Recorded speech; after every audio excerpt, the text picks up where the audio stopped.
Hey guys, so today we're going to be talking about Otzi the Iceman and how he's a perfect glimpse into the past. So what are Otzi's origins? Otzi was found on September 19th, 1991 in the Otzal Alps about 600 meters from the Italian-Austrian border. Otzi was found face down in the glacier, freeze-dried through natural processes. The cold temperature and ice really effectively removed all the moisture from his body, which preserved him and embalmed him in a perfect fashion. Originally, Otzi was thought to be a lost hiker who had died recently, but analysis after excavation and carbon dating proved that he was over 5,000 years old, and more specifically about 5,300 years old, and he lived during the Copper Age. So, what about Otzi? After careful excavation, Otzi was taken to the South Tyrol Museum of Archaeology. Here, intense research was done on Otzi's corpse, analyzing his DNA, stomach contents, bone structure, and health. Otzi is considered to be one of, if not the most researched corpses in human history. There's a lot of information and a lot of data collected about his body. So, Otzi's DNA analysis revealed that he was of Anatolian origin or modern day Turkey and had multiple genetic predispositions that resulted in a lactose intolerance and cardiovascular disease called arteriosclerosis. This disease is the buildup of plaques, which causes hardened artery walls and heavily restricts blood flow, which would have been a major issue on the glacier where he was found.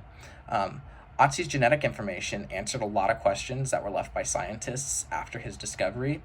Finding out his ethnic origin proved to be a major highlight of this archaeological find, highlighting the migration of humans across Europe during the Copper Age. So, what kind of tools and clothing did Otzi have?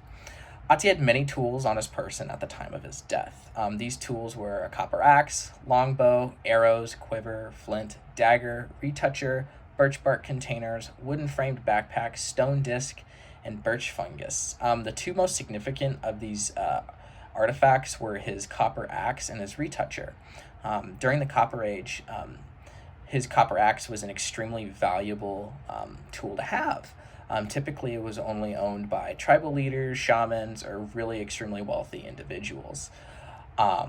So it was very unknown why Otzi had this. Was he a tribal leader? Was he someone of important status? Many questions. And another was his retoucher, another really important tool for this case. At the original time of his discovery, his retoucher was brand new. Nobody had ever seen an artifact like this. So it was very heavily debated amongst archaeologists and researchers.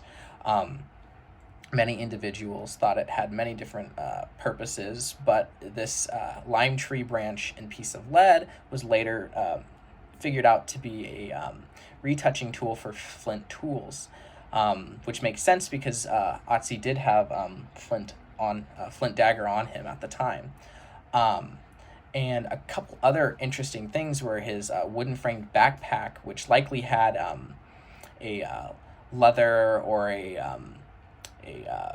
more a less of a framework and more of a togethered bag. At the discovery site, it was only found to be just the frame itself. And the birch fungus, which was at the time considered to be a healing agent. Many individuals used it to heal colds or different sicknesses. So moving along a little bit more was what kind of clothing did Otzi have? So Otzi's clothes, very similarly to his corpse, were extremely well preserved. His pants were made of goat leather. His belt was made of calf skin. He had a bear skin cap and a hide coat. And all of his clothes were extremely makeshifted together, which really suggested that Otzi may have been hiding or had been away from a village or a civilization for quite some time. This is a major factor that kind of plays into another one. So, how did Otzi die? Originally, Otzi was thought to have been have died from natural causes or a mountaineering incident on the top of the glacier. After being examined, though, it was found that Otzi had died due to a flint arrowhead being shot into his left shoulder. this hit a major artery there and caused fairly immediate death due to blood loss. Um, so along with that flint arrowhead that was found in Otzi, they also saw a major contusion on his right hand, which further emphasized the idea that Otzi's death may have been a murder, actually. And it's pretty well regarded now that his death actually was the result of a murder, which would have made sense on why all his clothes had been makeshifted. Having makeshifted clothes has suggested he had been away from civilization for some time. So maybe Otzi had been a wanted individual, or maybe he had stolen his valuable axe, or maybe he had done something that caused individuals to want to kill him. And many believe that he had gone up to the mountain, gone up through the glacier to try to escape in some capacity. And obviously that did not work. So what makes Otzi an archaeological marvel and such an interesting archaeological case? So Otzi was a major anomaly in many different ways. He was perfectly freeze-dried in a way that researchers had frankly not seen before. The freeze-drying process preserved Otzi extremely well. His skin, his stomach, his clothes, and his tools. Well, his tools wouldn't have been as affected by the freeze-drying, but and archaeologists and researchers were actually able to find and extract extremely viable DNA and intact blood cells from his body, which was something that hadn't been very commonly seen before, especially in a mummy this old. And another major marvel regarding Otzi's discovery was the unknown and valuable tools that were found. Otzi's valuable copper axe was a major discovery along with him. This would have been highly regarded and a very big deal, along with his retoucher, which was something that had never been seen before. His retoucher is another major highlight in his case, and how special and important his case is, along with his unknown and valuable tools. It's to go with that is the murder mystery aspect of him. This being a case of archaeoforensics on how did Otzi die, what exactly happened, and trying to piece together the murder scene where Otzi would have passed away. Was Otzi hiding from people? Had Otzi done something wrong? Had Otzi stolen his valuable axe? And another major marvel in this discovery was the proof of major European migration during the Copper Age.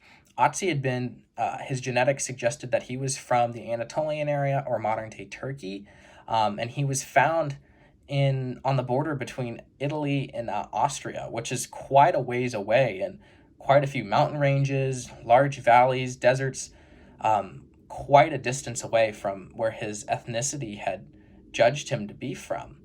And it is very likely that he was from the Anatolian area.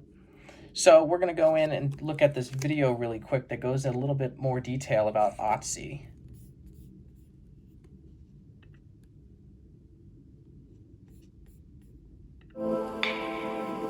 Sorry, there's a quick ad.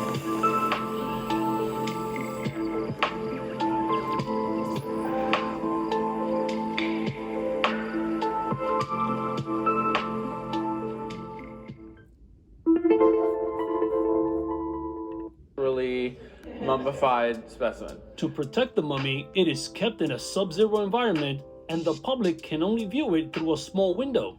So the DNA Learning Center of Cold Spring Harbor Laboratory worked with the South Tyrol Museum of Archaeology in Bolzano, Italy to make a 3D replica. This is the only authorized replica of Otzi outside of the museum. Gary Staub is actually a very famous 3D printer.